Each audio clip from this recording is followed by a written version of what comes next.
Usa ka pagtuo, usa ka tingog, usa ka katawhan.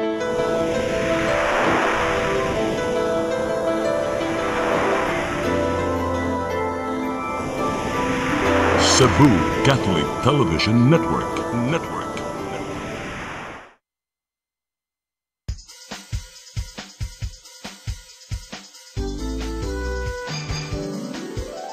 Hello Cebu, maayong buntag.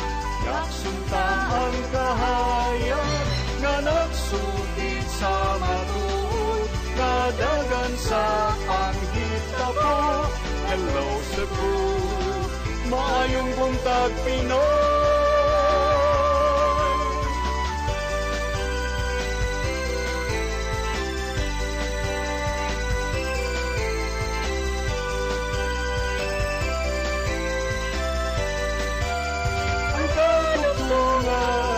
Sa mga katawhan. Hello Cebu, hello Cebu, maayong buntag Pinoy, maayong buntag Pinoy, maayong buntag Pinoy.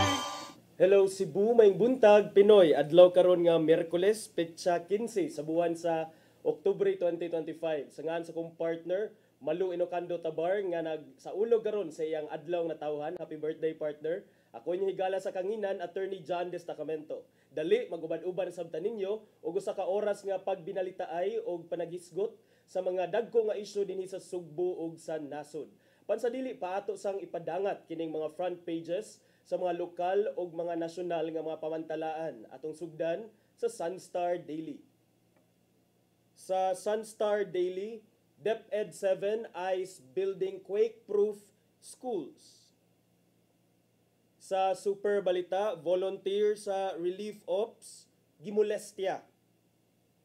Sa The Freeman, quakes delay CBRT dry run from October to November. Sa Banat News, gimukbang tulo ka minor nireklamo batok sa duha ka LGBT. Sa Philippine Daily Inquirer, Ombudsman lifts tough barriers to SALN access. Sa The Philippine Star, Remulla reopens SALNs to public.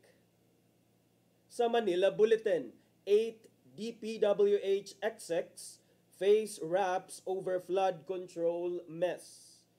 Ug sa Tempo, bounty out. NIA offers 100,000 peso reward for leads in ex-researchers slay. Mao kadto mga dagkong nabalita nga nigawas sa mga lokal ug nasyonal nga pamantalaan sa atong pagbalik atong paningkamutan nga mapadangat kaninyo ang latest weather update gikan sa Pag-asa unya ato sang padangat ato ang mga balita. Please stand by. Hello Cebu, hello Cebu, maayong buntag Pinoy, maayong buntag Pinoy, maayong buntag Pinoy. Discover the beauty of the Philippines.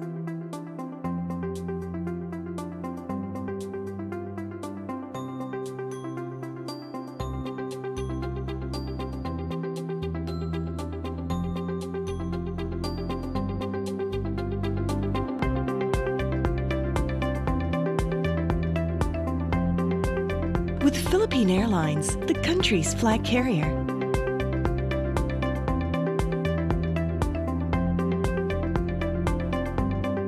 The airline that lets you feel the warmth of the nation.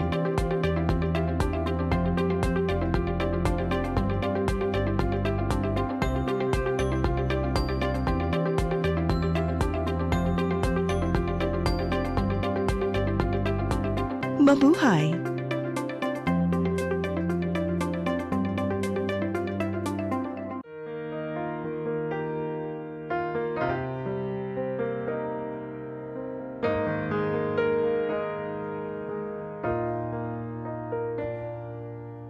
Heal me, O Lord, and and I will be healed.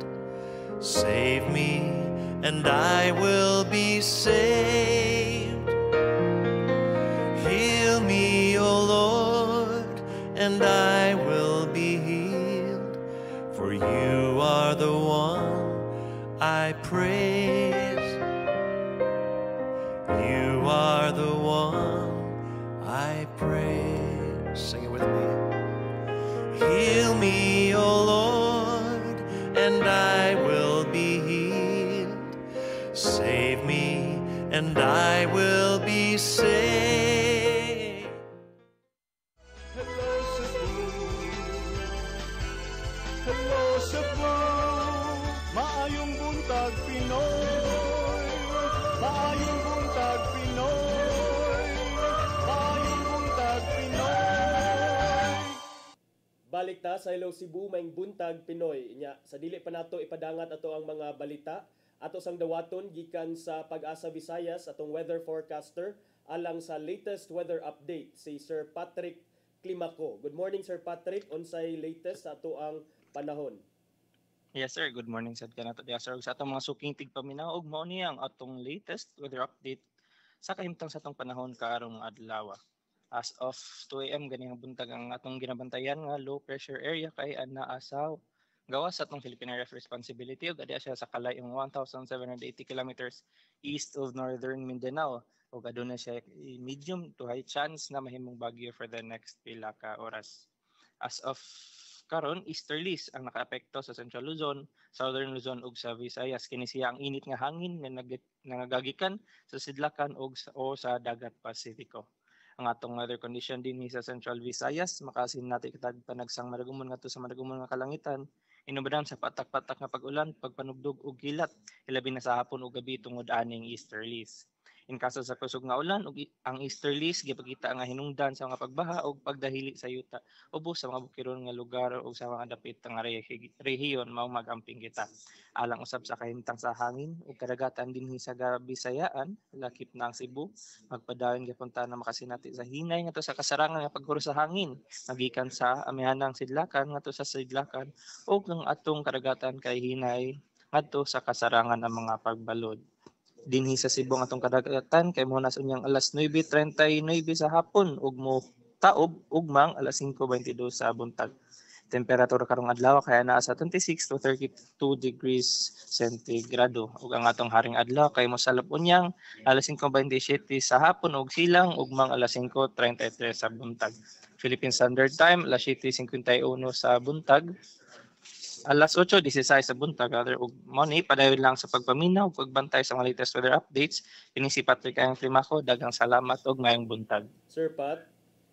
Yes sir. Yes sir, good morning sir. So kaning sitwasyon nato sa Northern Cebu sir ba kay daghan man sa atong mga kaigsuonan diha nagtulda sa gawas sa ilang mga panimalay diha sa mga farm, diha sa mga daruhan, sa mga open grounds. Pero wala in town sila tarong in town nga kapasilungan sir kung mag-uwan. Kumusta ang weather dito sa Northern Cebu sir for the next couple of weeks, of days? For the next mga days sir ang ato makasinati sa Northern Cebu kay posible kitong partly cloudy to cloudy skies. Sir, nga na mga chances good nga mga pag-uwan sa hapon. Kumaw na siya for the next few days. Then in the next few days becoming good weather to sir. So that's a good thing to know sir no ngay in the coming days murag mo nindot-nindot na tong panahon para in town sa mga earthquake victims didto dili mapun-an ang ilahang perwisyo. Okay. Daghang salamat Sir Patrick Ayang Climaco mao kato atong latest weather update mga higala gikan sa Pag-asa Mactan. Ug karon sa atong mga balita. Naguna sa itong mga balita karong buntaga, Mines and Geosciences Bureau sa Central Visayas nakatala og labing -70 na ka mga sinkholes sa Northern Cebu human sa magnitude 6.9 nga linog. Lauman pa kining mudaghan tungod sa mga aftershocks. Ang kasayuran ni hatod ni Gian Navarro. Subsub ang pagsubay sa Mines and Geosciences Bureau sa Department of Environment and Natural Resources 7 bahin sa mga nangahulpang yuta sa norte. Sa gihatag giihap, ana sa 70 ka mga sinkholes ang natala human sa magnitude 6.9 nga linog niadtong September 30. Kadaghanan nini nagagikan sa lungsod sa San Remigio ug nitumaw usab sa mga silingang bahin sa amihanang Sugbo.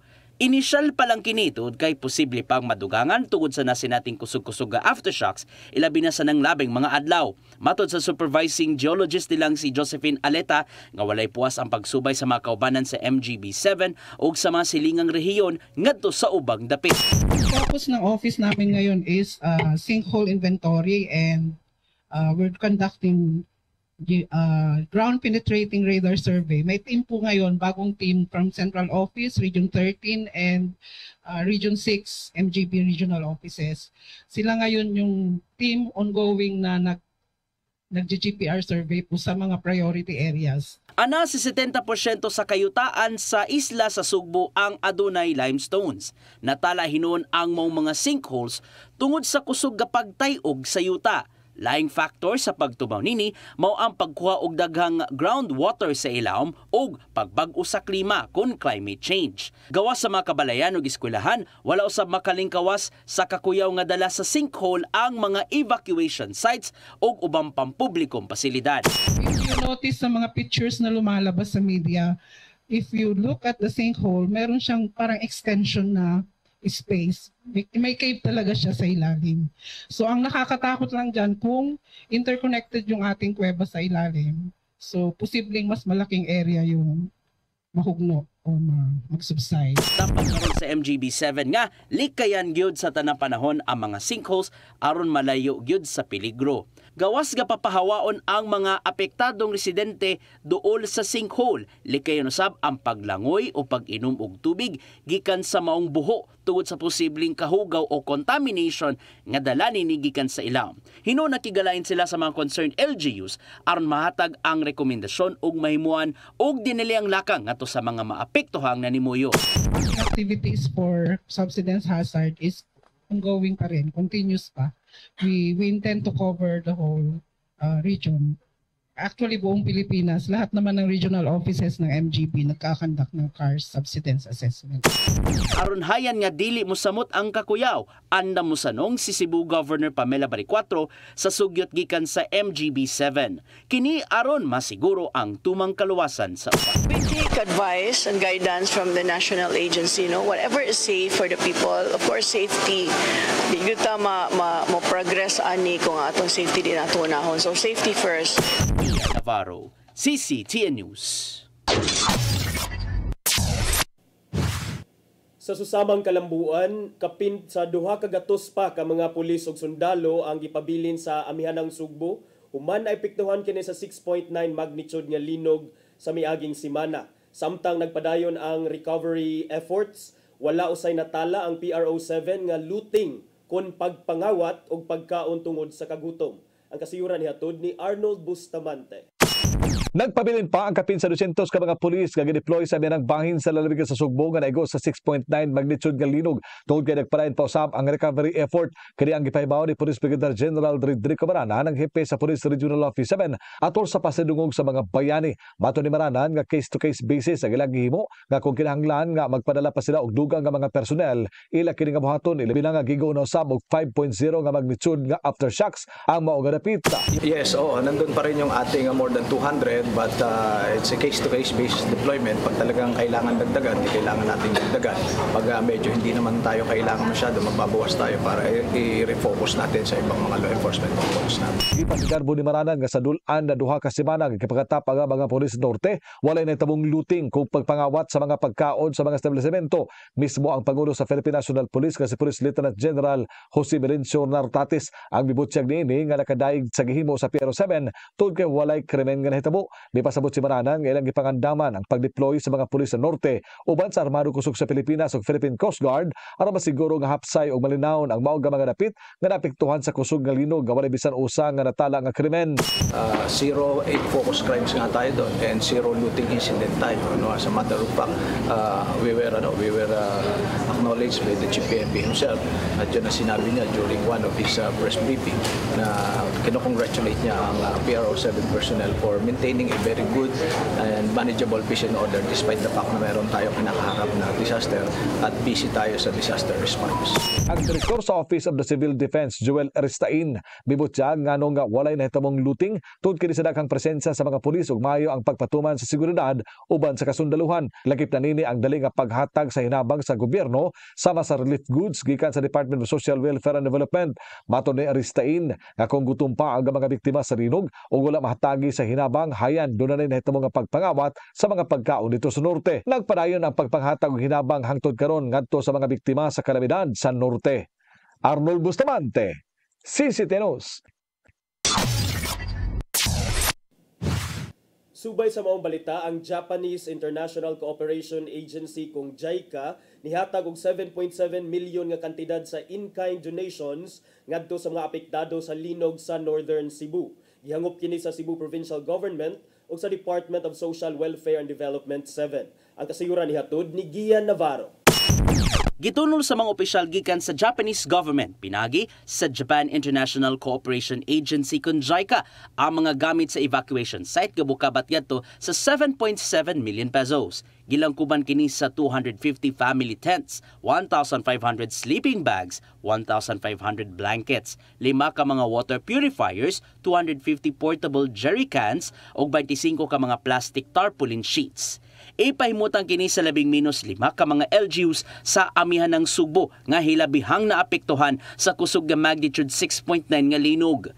Gidawat sa makadagkuan sa Department of Social Welfare and Development 7 ug ni Cebu Governor Pamela Baricuatro ang mong hinabang dungan sa ilang kinasingkasing nga pagpasalamat ngadto sa JICA. Tuod dini, nakita ni Baricuatro nga mas mayong himong sumbanan ang nasod nga Japan kung isgutan ang pagpangandam sama na lang sa kusog nga linog.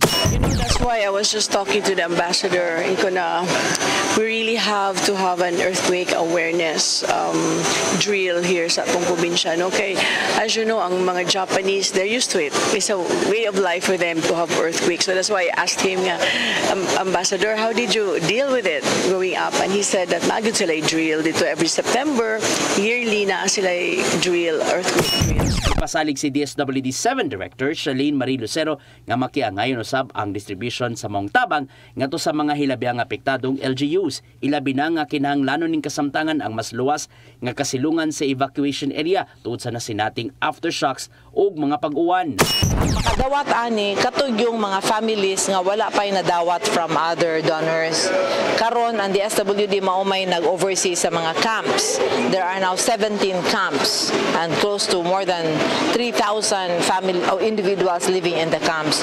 Usahan JICA sa mga ahensyang niabag sa mga proyekto sa Philippine government nga nininguhang mapalambo pa ang palibot ug matag kinabuhi pinaagi sa ilahang funding ug expertise. Tungod sa maong donasyon, gilagway ni Japanese Ambassador to the Philippines Endo Kazuya nga kabay lang kini sa gipalig-ong relasyon tali sa Pilipinas ug Japan panahon man sa kalisod o di ba ka sa kalambuan. I think we should be exploring even more opportunities for us to work together with the Philippine government, particularly in the field of disaster relief and disaster management. Paro, CCTN News. Sa pagpadayon sa itong mga balita, resolusyon nga nag-auhag sa Department of Education sa siyudad sa Mandaue alang sa temporaryong pagpahigayon og online class, taliwala sa hulga sa aftershock, napasar na sa konseho. Ang kasayuran nihatod ni Mary Rose Sagarino. Usa ka semana nga suspendido ang face-to-face classes sa tanang level sa syudad sa Mandaue. Subay na sa mga nagsunod-sunod nga linog. Ang mga tunghaan gimanduan nga mobalhin og asynchronous o alternative delivery mode sa pagtudlo. Tungod sa mga nahitabong aftershocks, si Consel Jennifer Delmar nipasa og resolusyon ni awhag sa DepEd nga temporaryong pagpatuman og online class sa tanang eskwelahan sa Mandaue. Ang panawagan subay sa pagtayog sa 5.8 magnitude nga linog nga nahitabo sa Bugo City kagahapon nga giingong aftershock sa 6.9 magnitude nga linog ni adtong Setyembre 30. Sa ilang offices, mo-worry bitaw sa ilang mga anak na kanang naa sila sa trabaho niya, ang ilang mga anak na dito niya naglinog. So we don't want that kanang feeling ba niya. Trauma also, the mental effect on this on our kids. Dugang pa ni Dilmar nga kinahanglan masiguro ang kaluwasan sa mga tunghaan sa inspeksyon sa mga opisyal ni atong Setyembre 30 human sa 6.9 magnitude nga linog sa Sugbo. Nasuta nga sa 48 ka pampublikong tunghaan sa Mandawi, 16 ang report nga nakaangkon og kadaot. Duha niini ang giingong delikado og dili na angay gamiton. Yeah, kay nanahini mo si Mayor Junkin, hopefully ma-consider. Kay ahat rapod kayo kung 1 week lang online, naka-prepare na ang mga teacher for online class. Yeah, 1 week ra. So ang DepEd ni hangyo na sa syudad pinaagi sa Office of the Building Official nga i-inspeksyon pagbalik ang mga tunghaan hilabi na paghuman sa 7.4 magnitude nga linog ni atong Biyernes sa Davao Oriental nga nabatyagan usab sa Sugbo ug ang pag-uhay lang nga 5.8 magnitude nga aftershock. Mary Rose Sagarino, CCTN News. Sa atong katapusang balita, National Commission of Senior Citizens 7 nagapod-apod og cash gift sa mga centenarians, nonagenarians ug octogenarians sa Northern Cebu sugod karong adlaw. Prioridad sa maong ahensya sa gobyerno ang mga lugar nga labing naapektuhan sa 6.9 magnitude nga linog sa miaging semana. Ang kasayuran nihatod ni Crystal Joy Falerca. Nag-apod-apod og cash gift ang National Commission of Senior Citizens 7 ngadto sa mga centenarians, nonagenarians ug octogenarians sa Northern Cebu nga labing naapektuhan sa magnitude 6.9 nga linog niadtong Setyembre 30. Sa datos sa NCSC 7, adunay 1,603 ka mga benepisyaryo ang Northern Cebu ug gilangkuban kini sa mga nag-edad og 80, 85, 90, 95 ug 100. Matod ni Regional Director Jocelyn Tabo-Tabo nga prioridad nila karong simanaha ang Northern Cebu, ilabi na gyud ang nakaangkon og dakong kadaot sa linog tungod kay sila mao'y labing nanginahanglan. We will start with the municipalities of Taboylan, Tuburan, and then we'll go Bugo, Medellin, lahat katong tanan gyud nga naa diha. It will be on Tuesday, Wednesday, and Thursday, including the island municipalities of Bantayan and Camotes. Kaganihang buntag na humana og payout ang mga lungsod sa Tabugon, Bourbon, Catmon, Sugod, Tabuelan ug Tuburan kun diin tulo sa mga nakadawat mga centenarians.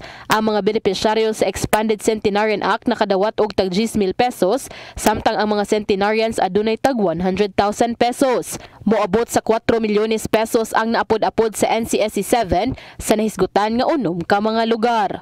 Crystal Joy Falerca, CCTN News. Mao kadto mga balita nga nahipos sa tong CCTN News and Public Affairs Team ug uban kadto mga balita inyong nakita kagahapon sa tong programang Sayri 47. Sa among pagbalik mga paghisgot-hisgot sa mga dagkong issue. Please stand by. Hello Cebu, hello Cebu, maayong buntag Pinoy, maayong buntag Pinoy, maayong buntag Pinoy. Discover the beauty of the Philippines.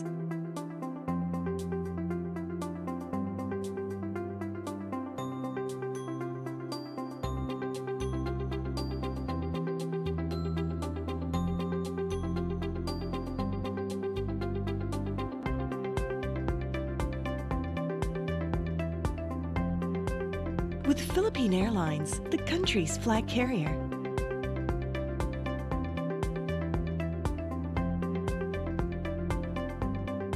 The airline that lets you feel the warmth of the nation.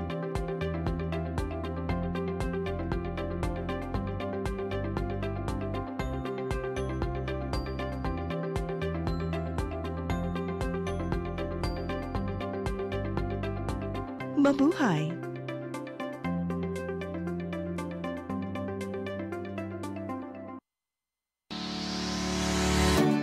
Looking for the best internet deals in Negros Oriental? Field Products Negros is here to bring you fast, reliable, and affordable internet with plans made just for you.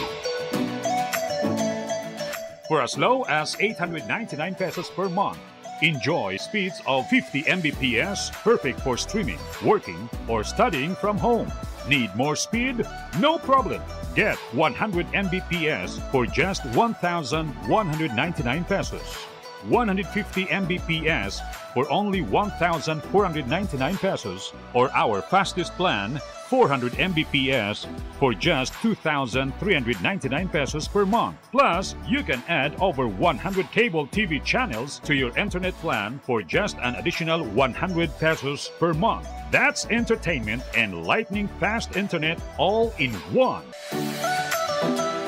Enjoy no installation fees and start today with a 1,000 peso customer deposit. Call us now or visit our website to sign up with the Phil Products Negros. You get internet that's affordable, reliable, and local. Phil Products Negros, bringing you closer, faster. Call us at 0917-631-5240 or visit our website www.philproductsnegros.net or our Facebook page, Phil Products Dumaguete. Subscribe now. Siguradong pagkain sa buong bansa. Masaganang ani, mataas na kita.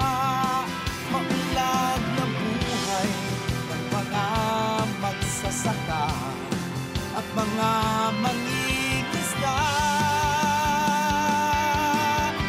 Siguradong pagkain sa buong bansa.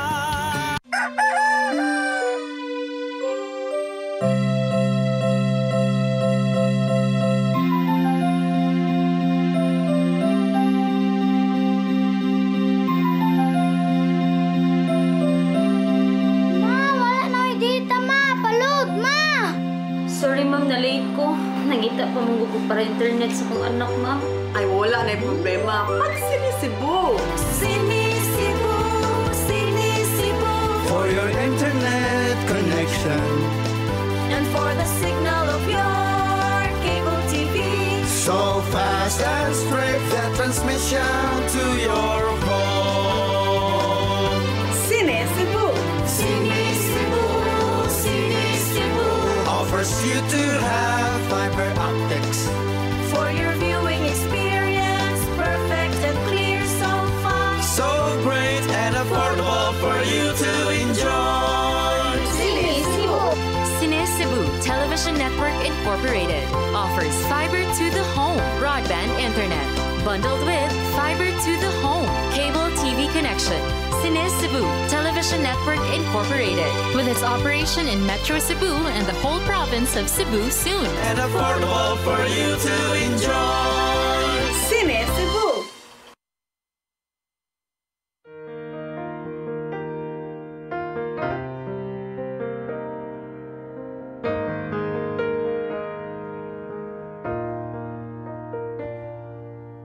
Heal me, O Lord, and I will be healed. Save me, and I will be saved. Heal me, O Lord, and I will be healed. For you are the one I praise. You are the one I praise. Sing it with me. Heal me, O Lord, and I will be healed. Save me, and I will be saved. Siguradong pagkain sa buong bansa. Masaganang ani, mataas na kita. Maulad na buhay ng mga magsasaka at mga mangingisda. Siguradong pagkain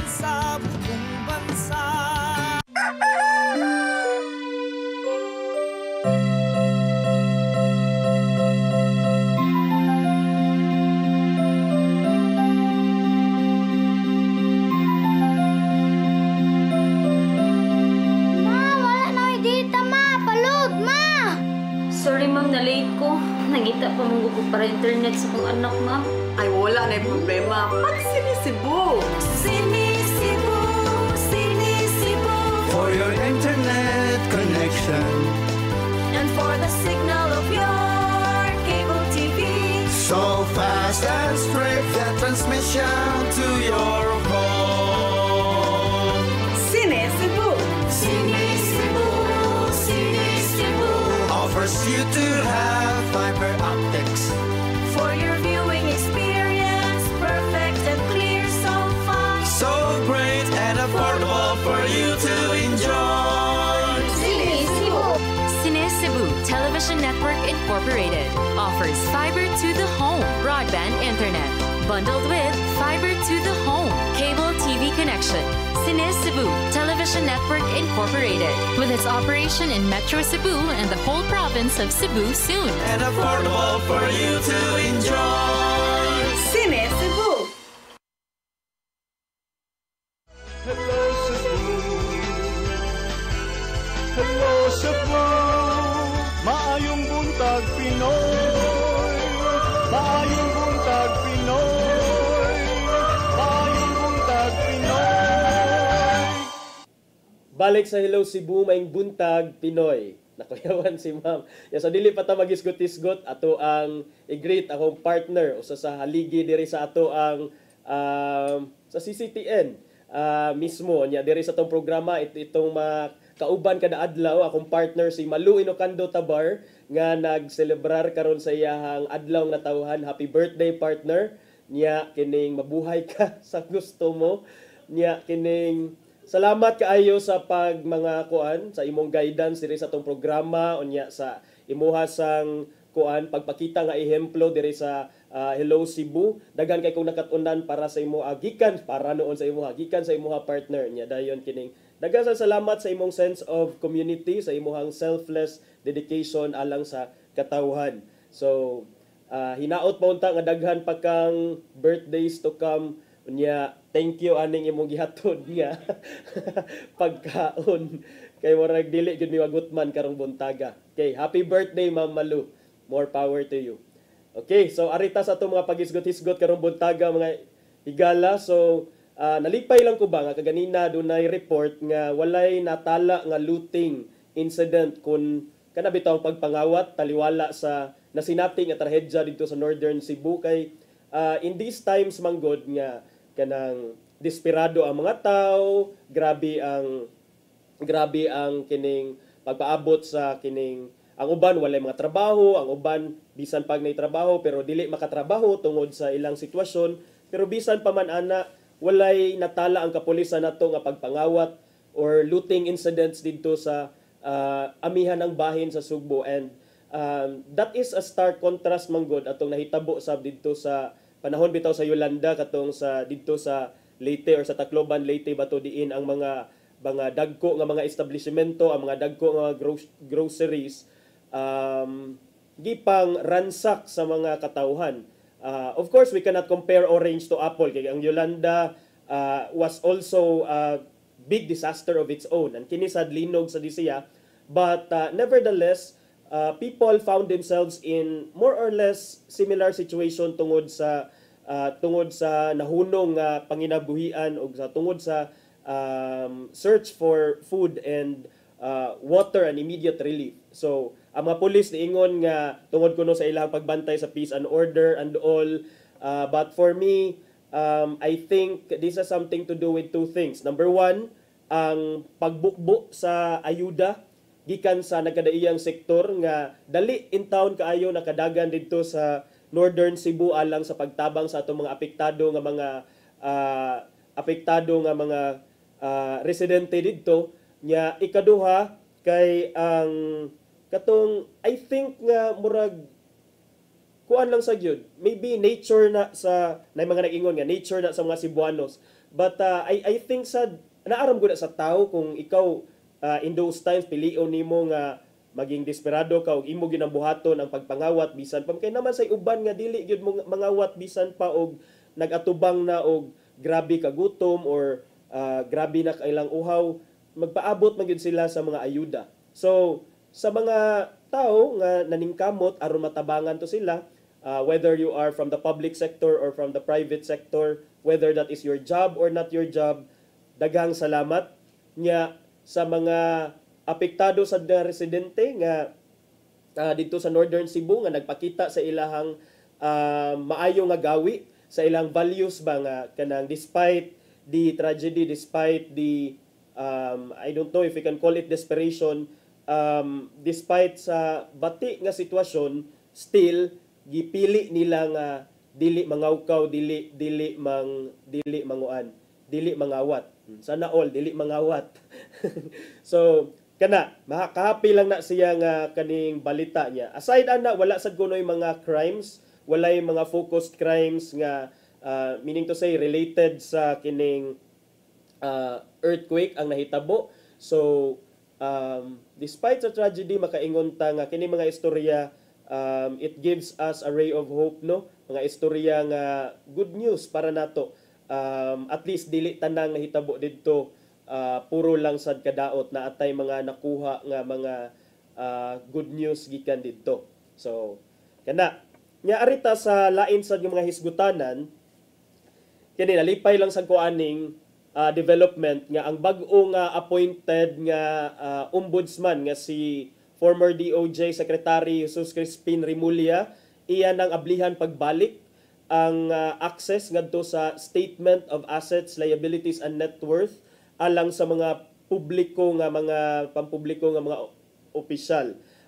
Dili man sad ingon nga gisirad-an yun ni totally before sa previous ombudsman, pero ato jong manotice, dili lang kita but even ato ang mga amigo o amigas kaubanan sa media, nakabantay nga dili daliin ana ma-access na ang mga salen sa mga public officers during the previous term of the ombudsman. So karon ang usa sa mga marching orders ni Remulla mao ang pag-lift sa mga restriction kabahin sa pag-access aning Statement of Assets, Liabilities and Net Worth. And for me, this is a step in the right direction in our campaign nga ma-weed out ning atong gobyerno, o ambot lang kung ma-weed out ba gyud na totally, but at least maiban-ibanan tong mga kawatan sa gobyerno, ingnon ta lang.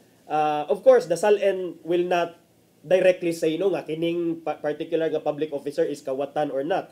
That is still a subject of a lot of investigation. Pero ang ato amang good, the SALN is a good springboard, starting point sa atong investigation. So nindot nga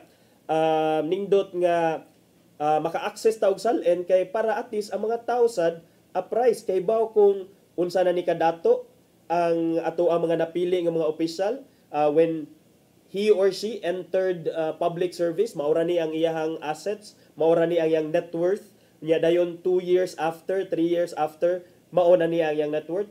Justified ba sa iyang sweldo ang increase sa iyang wealth, ang increase sa iyang net assets? So mo na mga nindot nga epekto aning pagbukas, pagbalik ngadto sa publiko sa Statement of Assets, Liabilities and Net Worth by the newly appointed ombudsman. And of course, dili magyud nato makaligtaan, dili gyud nato avoid bitaw ang kanang mga istorya sa tao nga kini na sad kay ang gitarget na sad ani kay the Vice President and all, ang mga kontra sa administrasyon.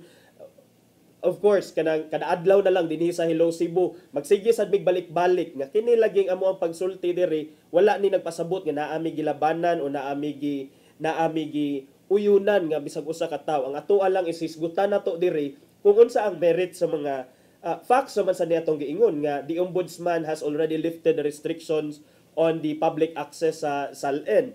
And whether you fear nga kini gamito na sad ni siya sa for political ends, well, everything is political. I mean, kung targeton si Vice President Sara Duterte, then dapat sa dato questionon ang ombudsman nganong gi-single out ang Vice President. Kay kana kung i-single out ang Vice President.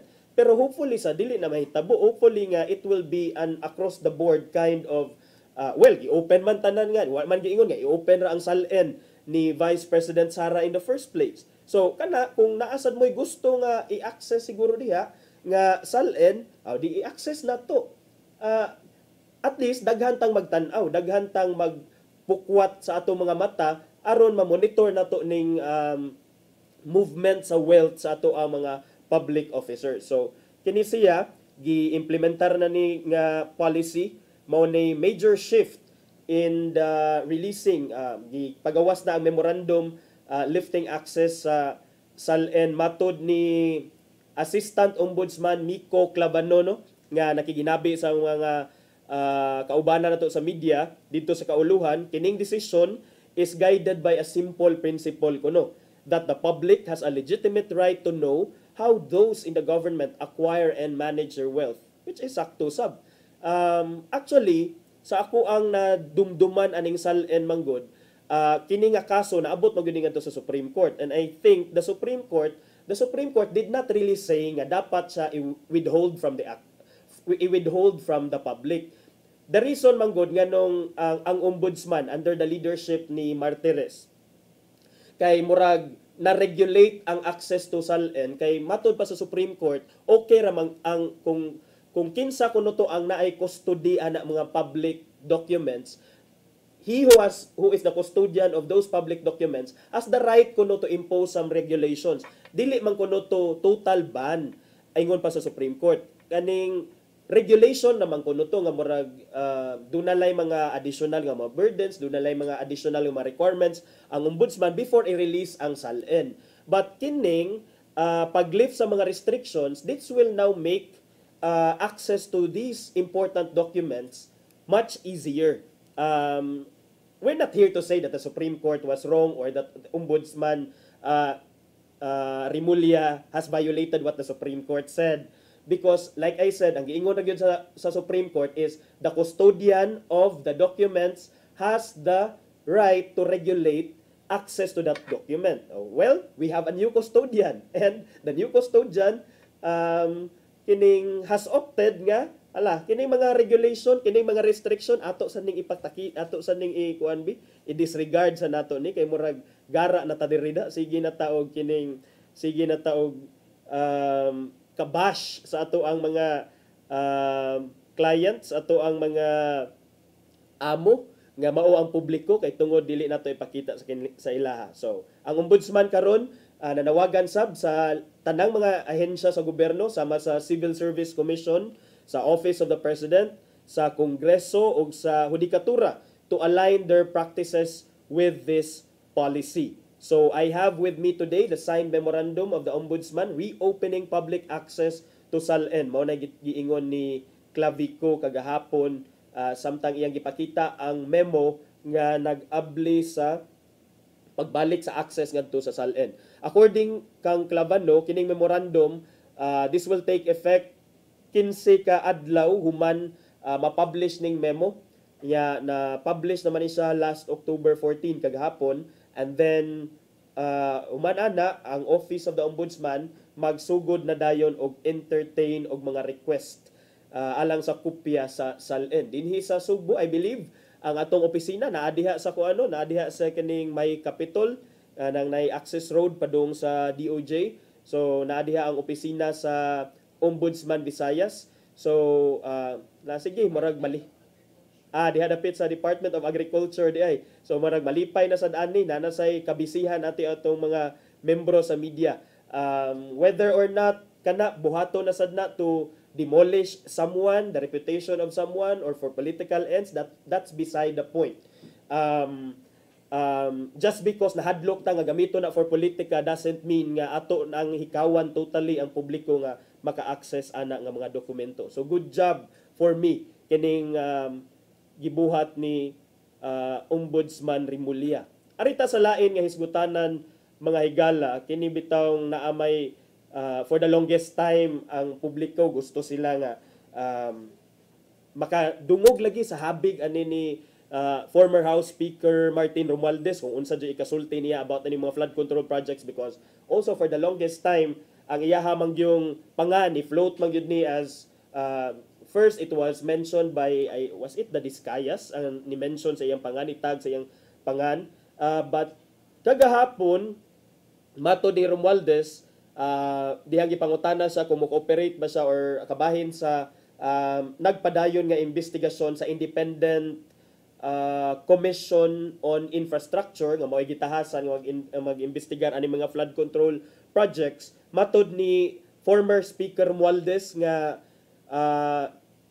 iyang ipasiatab, iyang i-share tanan nga mga impormasyon nga iyang nahibaw-an ngadto sa Independent Commission on Infrastructure aron mapadali, ma-speed up, ma-fast track ang mga investigasyon into the corruption. Si Romualdez mihimo ana nga statement dihang naiabot siya dito sa ICI headquarters sa Taguig City sa Kauluhan kagahapon. Matod niya nga, I'm ready to feed my personal knowledge on the budget process, and while not a member of the Bicameral Conference Committee, I will share all information to help determine the truth and to give all the facts and information.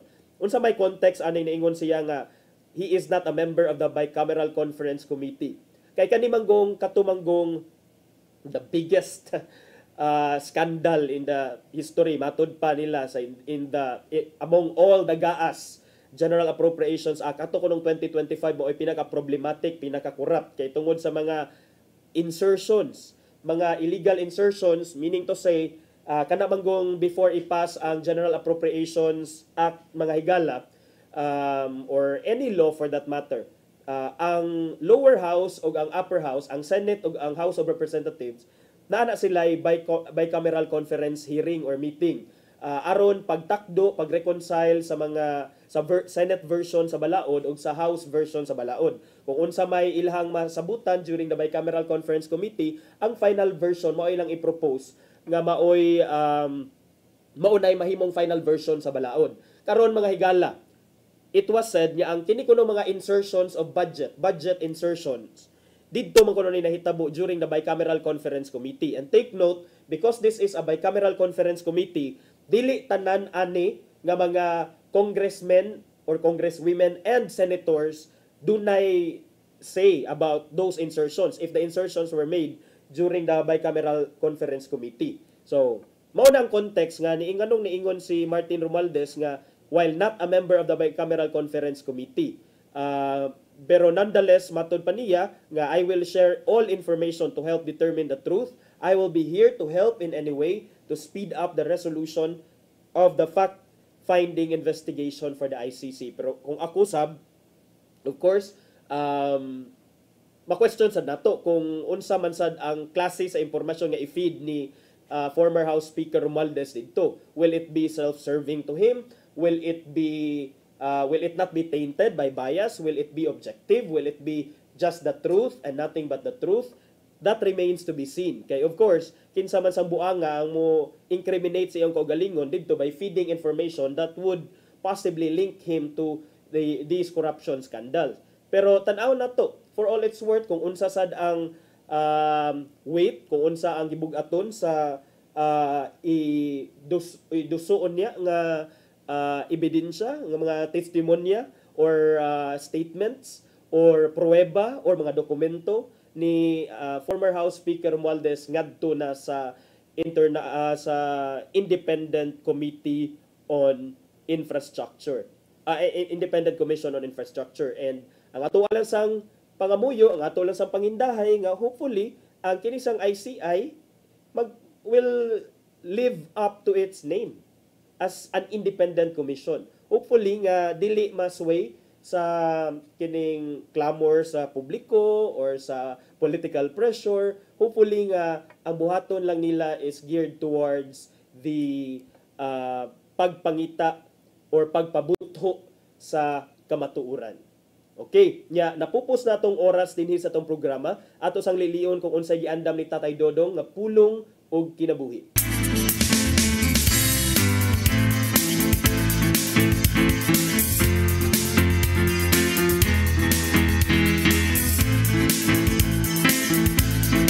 Ang pulong mo, ang diwag sa garang ko. Ang tao nga way gitago sa kaugalingon ug dili mahadlok nga ipagawas kung unsa siya usa ka transparent nga pagkatao. Kung ang tao transparent, siya motugot ka ang uban makakita sa unsay na sa ilang kiladman ug dili magpakaruning kay usa kada kong sayo ang pagpakita kung unsay sukway sa tinuod nimong pagkatao. Gilimbungan nimo ang imong kaugalingon ang Ginoo ug ang ubang tao. Dunay mahigayon nga kinahanglan nga mahibaw ang uban. Dunay higayon nga kinahanglan mahibaw ang kadaghanan. Labi na kung kini may kalabutan sa imong pagkatao. Mas mayo nga ipakita mo ang tinuod nga kamaturan aron mahimo kang hingpit nga kagawas mo.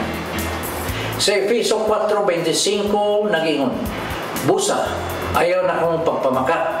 Isulti ninyo ang tinuod ngadto sa iyong isikataho, kay kitang tanan, bahid man sa lawas ni Kristo. May soul, mo kini ang pulong na naghatag og giya sa itong kinabuhi. Magampo kita. Langit nung amahan, hatagi kami sa imong grasya, nga musunod sa unsay imong kabubuton dinhi kanako. Mo kini ang among tinguha, kay tinguha mo sab namo nga mahatagan ka og kahimot sa among nga kinabuhi. Amen. Sa ngalan sa Ama, sa Anak, sa Espiritu Santo. Ang pulong mo, ang diwat sa dalan ko. Pulong og kinabuhi ni Tatay Dodong Limchua mao'y hingpit nga nagtapos sa tong tulumanon karong buntaga. Sa dili pa taman namilit ato sang pasalamatan ang Philippine Airlines, silang Archbishop Alberto Uy, Nanay Diana Limchua ug Tatay Dodong Limchua. Ato sang pasalamatan ang amo ang bossing, atong news manager nga si Cap Dennis Tabar, atong kaubanan sa technical team silang Sir Robert, Miss Inday, Sir Matmat, Miss Mabel ug Miss Joanne. Nya atong mga video editors silang Sir Michael, Sir Rodel, Sir Raymond ug atong assistant diri sa studio nga si Sir Ferdy. Daghang salamat sa inyong pagpakiguban kanamo karong buntaga. Sa nga na lang sa ako ang birthday girl partner nga si Malu Inocando Tabar, ako inyong higala sa kanginan Attorney John Destacamento. Mag-uban-uban na sa pagbalik ninyo ugma dinhi sa itong inyong paboritong programa matag buntag, Hello Cebu, Maing Buntag Pinoy. Hello